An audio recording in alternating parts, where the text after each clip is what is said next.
Hello friends, आप सभी का हमारे चैनल टेक्निकल स्टूडेंट में बहुत बहुत स्वागत है। और आज हम देखने जा रहे हैं प्रूफ ऑफ सॉलिड कोन, यानी हमें सीजी निकालना है, प्रूफ करना है सीजी इसका सॉलिड कोन का क्या होता है। तो आपको पता है कि नीचे बेस से H/4 पर होता है, मैं आपको पीछे बता चुका हूँ, या हम कह सकते हैं वर्टेक्स से उसका 3H/4 पर होता है।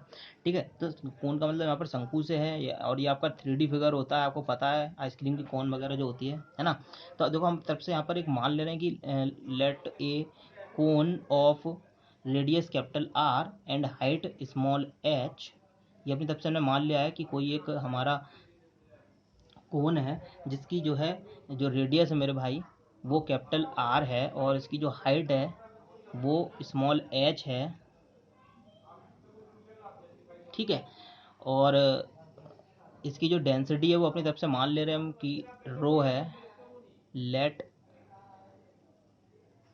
Density of cone is equal to rho. देखो डेंसिटी मानना इसलिए जरूरी है क्योंकि आपको पता है कि डेंसिटी में ही डेंसिटी सेम रहती है मटेरियल की, है ना। चाहे हम उसमें कोई सा भी हिस्सा काट लें, उसमें डेंसिटी बराबर रहती है। खून आपके चाहे उंगली से निकाला जाए, चाहे आपके हार्ट से निकाला जाए, उसका जो वैल्यू है वो वही रहेगा। बात समझ में आ पा रही है आपको? जीन जो है आपका वही रहेगा। तो इसी तरीके से डेंसिटी जो है वो सेम आपकी मान ली जाती है।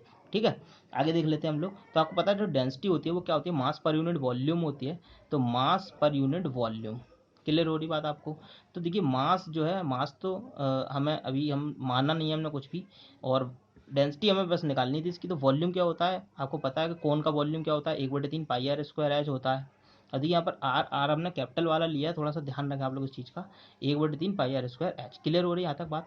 तो आप देखिए यहाँ से थोड़ा सा सिंप्लीफाई अगर मैं इसे कर दूँ तो 3m/, pi capital R square H. ठीक है, तो आपकी ये कुछ इक्वेशन बन हमने अपनी तरफ से मान ली। अब देखिए इसमें क्या हो रहा है, हम ये मान लेते हैं कि कोई हमारा एक स्ट्रिप, हमने एक स्मॉल स्ट्रिप ले ली है, एक स्मॉल स्ट्रिप जो जिसकी हाइट जो है dx है, और ऊपर से स्मॉल x दूरी पर है, और इसकी जो रेडियस है वो आपकी, यहाँ से देखिए ये वाली जो दूरी है दैट इज स्मॉल x, और ये जो डिस्टेंस है दैट इज dx, और इसका जो रेडियस है वो आपका स्मॉल आर है, ये स्मॉल आर है, और ये जो है ये आपका स्मॉल एक्स है। ठीक है, पीछे बता चुका हूँ मैं अभी यहाँ पर। तो आप देख पा रहे हैं यहाँ से। अब देखिए इससे फ़ायदा क्या हुआ? इससे फ़ायदा ये हुआ कि अब हम जो स्मॉल स्ट्रिप है इसका आराम से सी जी यहीं होगा, इसके सेंटर पर ही होगा, हमें सोचने की जरूरत ही नहीं है, एक्स पर ही होगा क्योंकि स्मॉल स्ट्रिप है। बात समझ में आ पा रही है? अब कैपिटल स्ट्रिप जो है, कैपिटल स्ट्रिप का सी जी अपनी तरफ से मान ले रहे हैं कि कुछ एक्स बार पर होगा। ये हमने अपनी तरफ से मान लिया कि कुछ एक्स बार पर होगा। पूरे जो सी जी है वो कितने पर होगा? एक्स बार पर होगा, ये हमने मान लिया है, और यही हमें निकालनी है एक्स बार। ठीक है, आई थिंक आपको बात समझ में आ पा रही है। देखिए यहाँ पर एक्स बार कह रहा है, वो उस पर मत जाए, हमने एक्स दूरी मान ली इसलिए एक्स बार कह दिया है। आप इसे बाई बार भी कह सकते थे, लेकिन हमने एक्स दूरी मान ली थी इसलिए हमने यहाँ पर एक्स बार लिख लिया है। ठीक है, आप अगर यहाँ बाई दूरी मानते तो बाई बार लिख लेते। चलिए नॉट मैटर, आगे देख लेते हैं हम लोग। अब देखिए यहाँ से करना क्या है हमें, जो स्मॉल स्ट्रिप है इसका अगर मैं आपसे पूछूं कि इसका वॉल्यूम क्या होगा, उससे भी पहले आप देखिए यहाँ पर एक ट्रायंगल, दो ट्रायंगल बन रहे हैं। उन ट्रायंगलों को जरा आप अगर देख पा रहे हैं तो जरा मुझे फटाफट इस बात का बता दीजिए इस बारे में कि आप अगर देख पा रहे हैं ना। तो देखिए इस तरीके से आपका ट्रायंगल बन रहे हैं दो, देख रहे हैं आप? ये आपका कैपिटल आर है, और यहाँ ये स्मॉल आर है, और ये दूरी जो है स्मॉल एक्स है, और ये पूरी दूरी जो है एच है, यहाँ से यहाँ तक एक्स है। आई थिंक आ रहा है वीडियो में? हाँ आ रहा है। और ये जो पूरी डिस्टेंस है वो आपकी एच है। ठीक है, तो आप इसमें आप लगा सकते हैं सर्वांग त्रिभुज के नियम से, तो small R upon capital R बराबर small x upon small h. Clear हो रही बात आपको? तो आप देखिए यहाँ से स्मॉल आर की वैल्यू आप निकाल पाएंगे capital R into x upon H. इसे हमने कुछ इक्वेशन 2 दे दी। क्लियर बात? यहाँ तक हमने दोनों काम कर लिए। अब देखिए यहाँ से क्या होता है कि जो स्मॉल स्ट्रिप हमने मान ली है, इस स्ट्रिप का अगर मैं वॉल्यूम की बात करूँ तो वॉल्यूम ऑफ स्मॉल स्ट्रिप क्या होगी? वॉल्यूम ऑफ स्मॉल स्ट्रिप क्या होगी? वॉल्यूम ऑफ स्मॉल स्ट्रिप, तो आपको पता है एरिया इंटू डिस्टेंस अगर हम कर देते तो वॉल्यूम मिल जाता। तो एरिया क्या होगा? सर्कुलर का पाई आर स्क्वायर होता है, तो पाई आर स्क्वायर इंटू डिस्टेंस कितनी है? D x. क्यों भी बात समझ में आ पा रही है? ये हमने स्मॉल वॉल्यूम निकाल लिया इसलिए हम इसे डीवी से रिप्रेजेंट करेंगे। क्लियर हो रही है? तो आप देखिए यहाँ से मास ऑफ स्मॉल स्ट्रिप निकाल सकते हैं हम लोग। मास ऑफ स्मॉल स्ट्रिप या स्मॉल सर्कुलर स्ट्रिप कह सकते हैं हम लोग, स्मॉल स्ट्रिप। तो मास ऑफ स्मॉल स्ट्रिप हमने अपनी तरफ से कुछ मान लिया हम लोगों ने m1 है, ठीक है। तो मास क्या होता है आपको पता है, यहाँ से मास क्या होता है, डेंसिटी इंटू वॉल्यूम होता है, डेंसिटी इंटू वॉल्यूम। लेकिन हम बड़ा वाला तो नहीं लगाएंगे, अब छोटे वाला तो लगा पाएंगे वॉल्यूम, डेंसिटी चेंज नहीं होगी हमारी, ठीक है। तो आप देखिए यहाँ से m1 की वैल्यू क्या निकल के आ गई, m1 इज इक्वल टू रो की वैल्यू आपको ऊपर से पता है 3m/पाई capital R square h, into D की वैल्यू हमें पता है pi small r square dx। I think आपको यहाँ से दिखाई दे रहा है। अब देखिए जो r की वैल्यू, स्मॉल r की वैल्यू आपने निकाली थी ना, वो आप इसे यहाँ पर लगा दीजिए। अब देखिए कुछ पाई से पाई कट रहा है तो इसे काट दीजिए, 3m/कैपिटल R square h into small r की वैल्यू लगानी है तो स्क्वायर करना है तो सबका स्क्वायर हो जाएगा, नो बिग डील, यहाँ dx आ गया। आई थिंक आप देख पा रहे हैं आर स्क्वायर से आर स्क्वायर चला गया आपका, और ये h³ बन गया नीचे।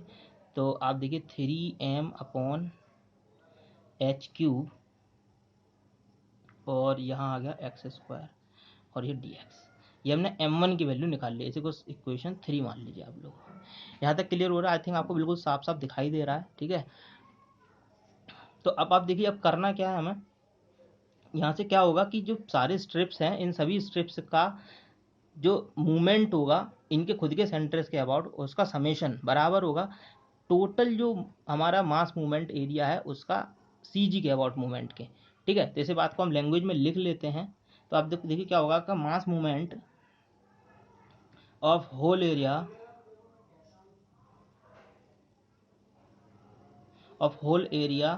Of mass movement of whole area नहीं कहेंगे, mass movement of whole cone कह दीजिए, ठीक है। Mass movement of whole cone about CG is equal to mass movement of all strip. Clear हो रही बात? तो आप देखिए मास मूवमेंट ऑफ कोन निकालेंगे तो आप मास मूवमेंट आपको पता है, मास इनटू डिस्टेंस तो मास मूवमेंट हो गया, एरिया इनटू डिस्टेंस तो एरिया मूवमेंट हो गया, और आपका वेट इनटू डिस्टेंस तो वेट मूवमेंट हो गया, ठीक है। क्लियर हो रही ना आपको बात? तो आप देखिए मास मूवमेंट कैसे, मास इनटू डिस्टेंस, तो मास हमने स्मॉल m माना था पूरे का, और डिस्टेंस, डिस्टेंस क्या है हमारी x बार, जो हमने मान लिया यहाँ पर कि CG इसका x बार पर है। देखिए डायग्राम में हमने माना ना CG x बार पर है, तो आप देखिए m into x bar is equal to, आपको निकालना है तो देखिए यहाँ से समेशन करना पड़ेगा आपको। तो समेशन आपको करना पड़ेगा कहाँ से लेके कहाँ तक, आपको x इज इक्वल टू 0 से लेके x इक्वल टू 0 ले से x is equal to h तक इसका समेशन करना पड़ेगा। देख रहे हैं आप लोग? तो इसमें करना क्या है हमें, इसमें भी हमें यही करना है m1 इंटू एक्स। तो अब देखिए ये जो समेशन है इसी को हम लोग इंटीग्रेशन के रूप में लिख लेंगे तो थोड़ा आसान हो जाएगा।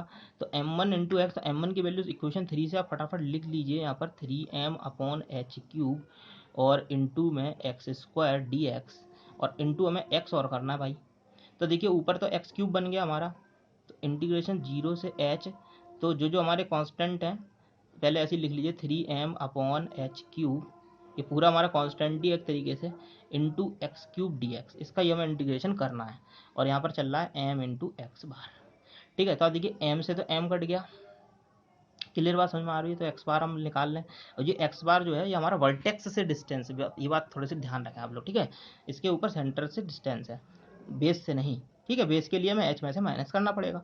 अब देखिए यहाँ पर आपको लगाना है तो 3/h³ हमने बाहर ले लिया, और यहाँ पर इंटीग्रेशन क्या हो जाएगा इसका h⁴/4, और आप वो लगाएंगे तो यहाँ पर लिख लीजिए x⁴/4, पूरा ट्रेडिशनल तरीके से कर लेते हैं। तो यहाँ पर हो जाएगा x⁴/4, तो 3/h³ इंटू h⁴/4, तो h³ h चले गए आपके, तो आपका दिखाई दे रहा है 3/4h। तो आपने x बार की वैल्यू निकाल ली, ठीक है। ये आपके ऊपर कहाँ से थी, CG फ्रॉम वर्टेक्स।